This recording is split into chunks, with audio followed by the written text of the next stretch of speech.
Let me thank the organizers of RSS Day 2021, particularly Dr. Banshi Sabu, for inviting me to this conference and giving me the opportunity to speak on this very interesting topic. Now, with your permission, I will try and share my slides.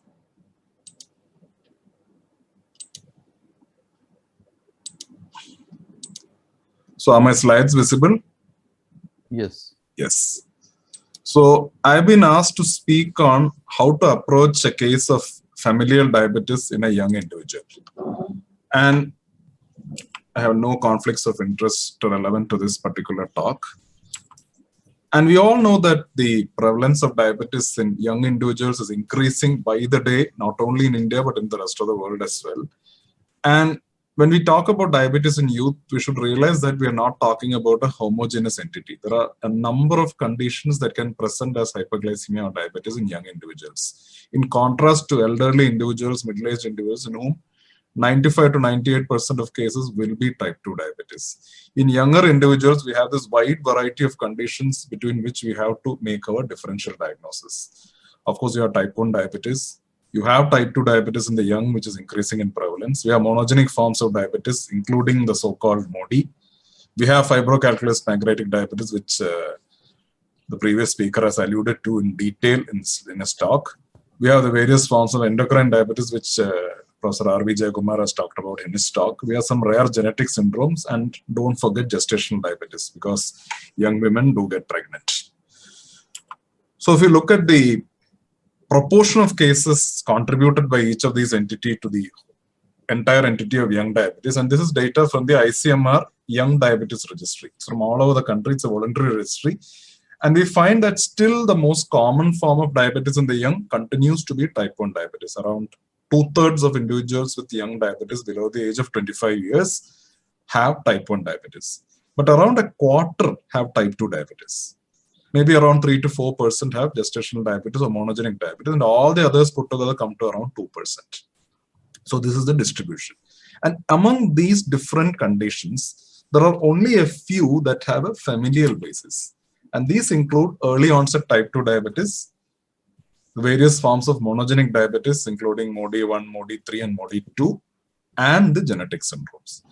So in the next few minutes, I will try and give you some examples of these so that we can understand how best you can utilize the family history to come to an accurate diagnosis. Now, the first case is a 12-year-old girl who came from Sri Lanka, and she was diagnosed to have diabetes 6 months prior to her index visit to our center. Naturally, when somebody of this age develops diabetes, the first tendency for any physician would be to diagnose type 1 diabetes, and which is the right approach as well, because making a mistake there can actually kill the patient. So naturally, when somebody was diagnosed as type 1 diabetes, you put them on insulin. And the diagnosis, what was made was absolutely right, because her HbA1c was very high, sugars were high. So she was put on insulin. She was given insulin 2 times a day, a premix insulin. Now we all know that's not the ideal treatment for type 1 diabetes, but something is better than nothing.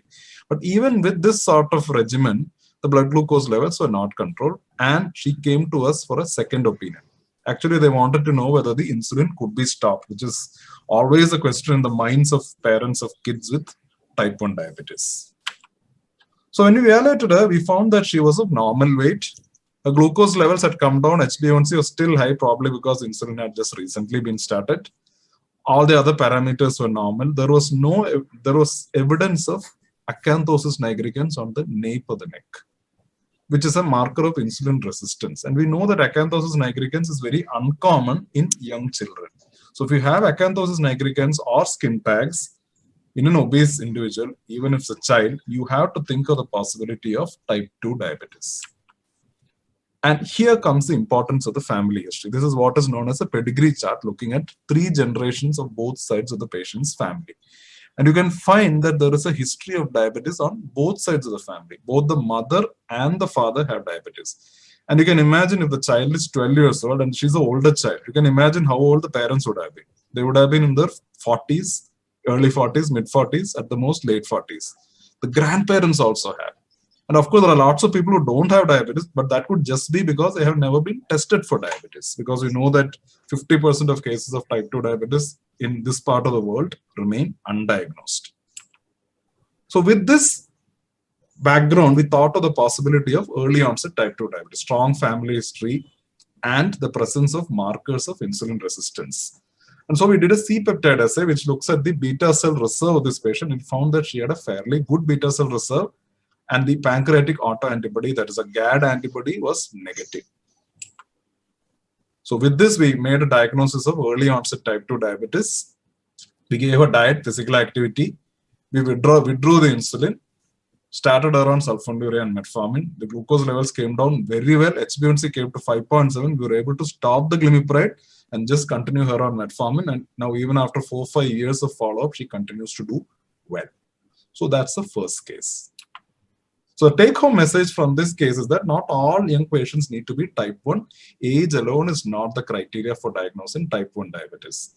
Complete evaluation should be done to arrive at a diagnosis. And a strong family history of diabetes, usually on both sides of the family, is a good pointer to the presence of type 2 diabetes. Look for signs of insulin resistance, obesity, acanthosis nigricans, skin tags, fatty liver, polycystic ovary in slightly older individuals. All these things will give you a clue that there is type 2 diabetes. And C-peptide assay and GAD antibody can help in distinguishing between these two types of diabetes.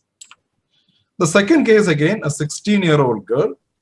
She's again thin, presented with severe diabetes. HbA1c was 10.4. Again, because of young age of onset, she was diagnosed to have type 1 diabetes. She also had to need lifelong insulin. 3 times a day insulin was given. She also came to us to see whether there was any chance that her insulin could be stopped. This is her family history. At first glance, it doesn't look too different from the family history of the previous patient. But if you look more carefully, you will find that diabetes is present mainly on the maternal side of the family. You can see the mother and several of the aunts and grandparents have diabetes.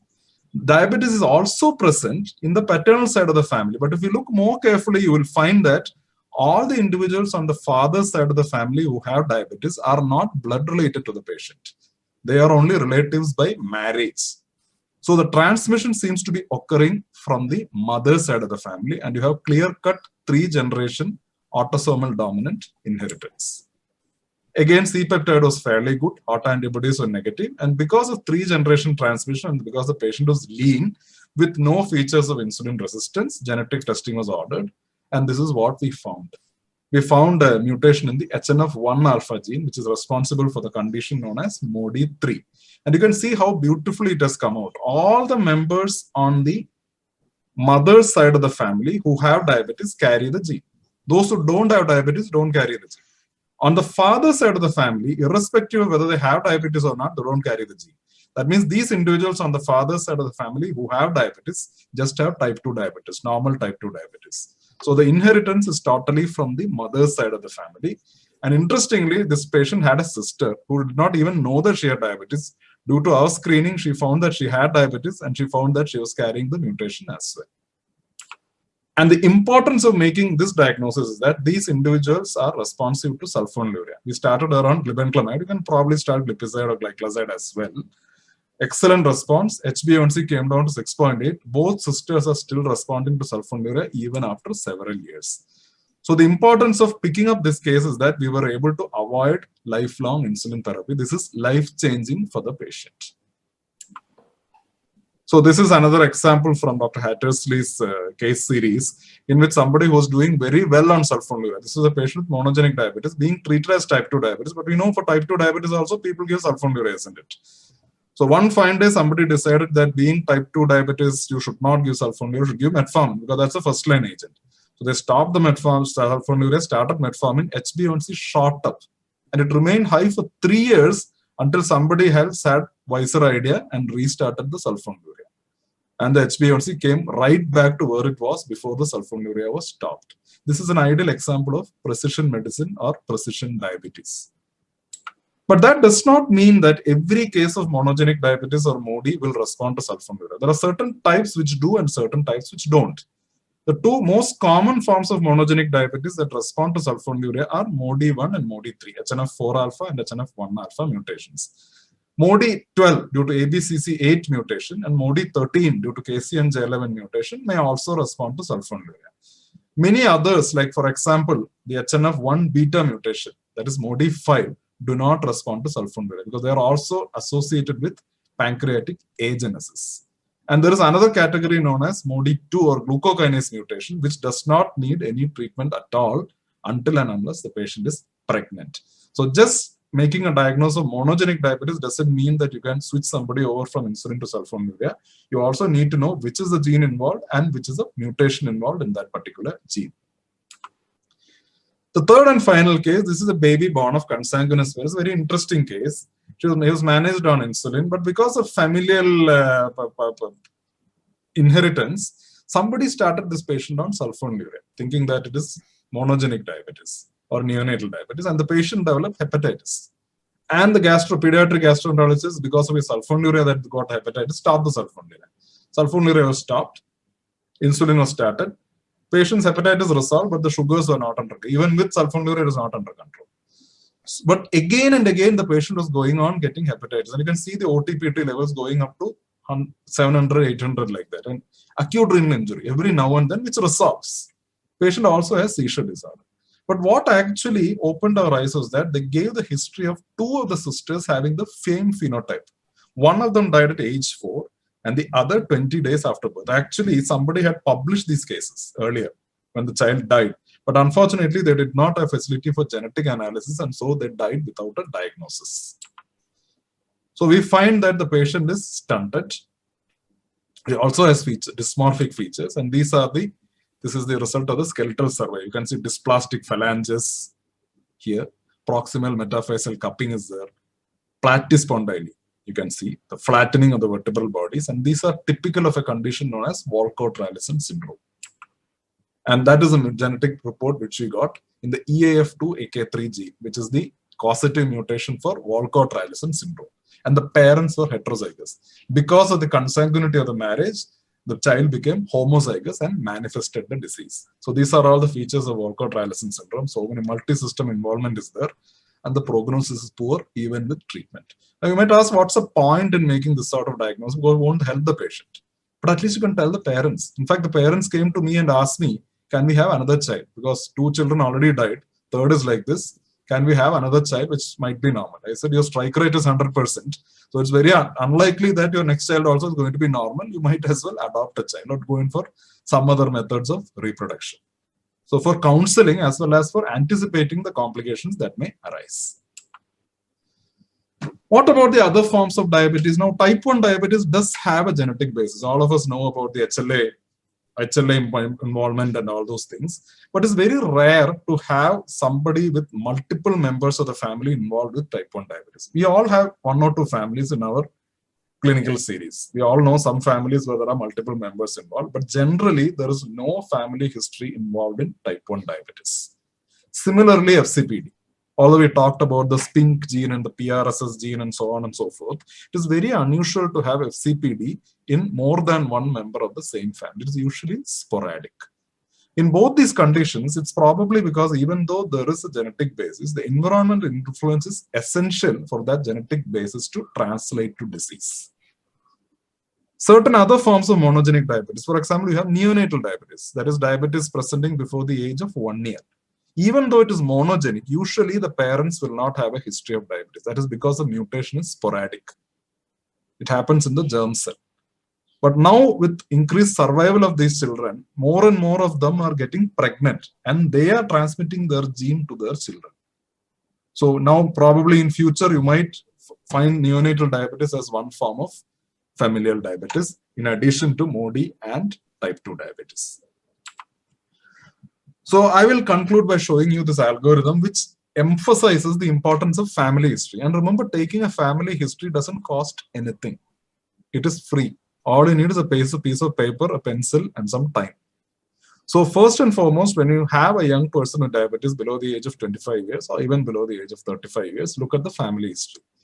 The family history is positive, especially if there are multiple members of the family who have had young onset diabetes. Think very carefully before giving a diagnosis of type 1 diabetes.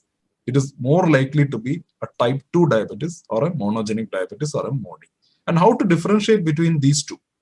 Actually, you need to do genetic testing. You can only get clinical suspicion, but confirmation has to be done by genetic testing. But You might say genetic testing is difficult, it's not available. It's available. It's available in our centers, available in other centers in India as well as in abroad. But even if you do not have facility for genetic testing, do not worry. Because even if you diagnose monogenic diabetes as early onset type 2, still the patient may end up getting the right treatment. Because first you will give metformin. If it doesn't work, what do we give in India? We give sulfonylurea. So the patient ends up getting the right treatment by default. What you should not do is mistake or confuse between type 1 diabetes and monogenic diabetes, because there the treatment is absolutely different. If the family history is negative, then you can think of other conditions like type 1 diabetes or FCPD or endocrine types of diabetes and so on and so forth. So I hope that in the last 10-15 minutes, I've been able to enlighten you about the importance of family history. I thank you for your attention, and I hand the mic back to the chairperson for the question and answer session. Thank you.